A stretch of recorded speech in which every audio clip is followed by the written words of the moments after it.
আল্লাহ আমগরে বড় সান্ত্বনা দিছে, বান্দা গুনাহ বেশি হইছে, মন খারাপ করো। গুনাহ অনেক বেশি বাবা, বান্দা মন খারাপ করো না, আমি আছি না, আমার কাছে আইসো, গুনাহ যেই পরিমাণ হোক আমার থেকে হতাশ হইও না, আমি সব মাফ করে দেব। এইটাই এই আয়াত।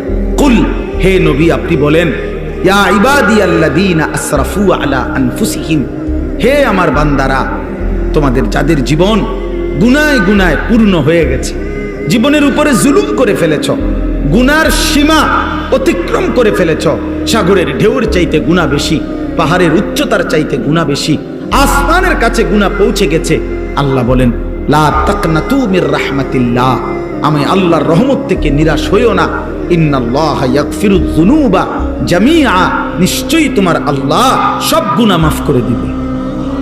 ইন্নাহু হুয়াল গফুরুর রহিম, নিশ্চয়ই আল্লাহ ক্ষমাশীল দয়াবান। তাহলে কে মাফ করবে? কি পরিমাণ মাফ করবে?